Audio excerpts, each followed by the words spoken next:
In the event of a flat tire, first make sure you're parked on a firm, level surface, safely away from traffic. Avoid ice or slippery areas. If your vehicle is equipped with air suspension, you'll need to enable tire jack mode in the Uconnect system with the engine running. This will disable automatic leveling when changing a tire. Next, make sure the ignition is off, the hazard lights are on, and the parking brake is fully set. It's a good idea to block the front and rear of the tire diagonally opposite the jacking position. For example, if changing the right front tire, block the left rear tire. The jack and jack tools are stored under the front passenger seat. To access them, remove the plastic cover located on the side of the seat by pulling the front part of the cover toward you to release a locking tab. Once the front of the cover is loose, slide it toward the front of the seat until it is free from the seat frame. Remove the wing bolt and slide the tool assembly from under the seat.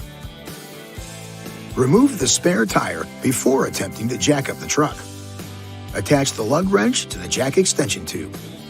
Make sure the spring clip in each extension tube section clicks together in the mating extension tube. The handle, comprised of all the extension tubes, locks at all positions except the lug wrench attachment.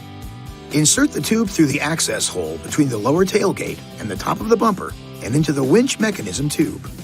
Rotate the lug wrench handle counterclockwise until the spare tire is on the ground with enough cable slack that you can pull it out from under the vehicle. When the spare is clear, tilt the retainer at the end of the cable and pull it through the center of the wheel.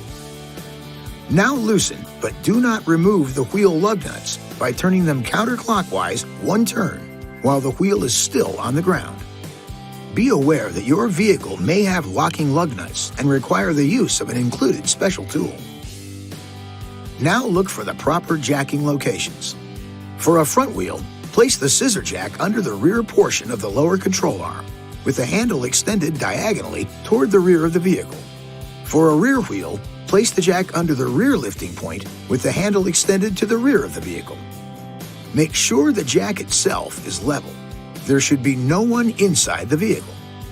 Stay clear of the area below the vehicle when using the jack or changing a tire, and never start the engine when the vehicle is up on the jack. Now you're ready to raise the vehicle. Before you connect the lug wrench handle to the jack, make sure the jack is directly below the proper lift point.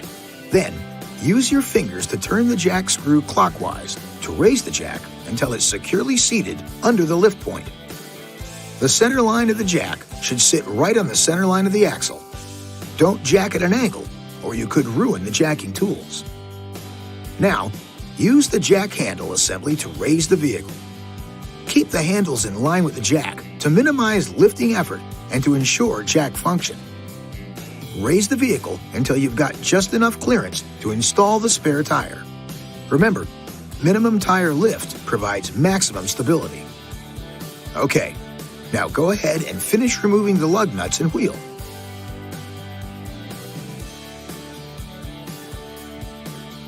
Place the spare tire on the vehicle with the valve stem facing out.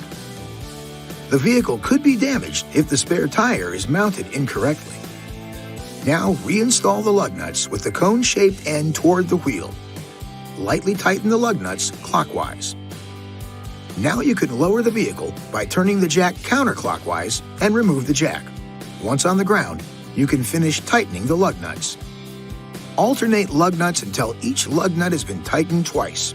Maximum effort should be used for the final tightening of the lug nuts. It's always a good idea to have the tightness checked with a torque wrench by an authorized dealer or at a service station. Now, winch the cable into storage position and safely stow the flat tire. Stow the jack and jack tools back under the passenger seat and you're ready to go. This video is not intended to take the place of your owner's manual. For complete details and other important safety information, please see your owner's information.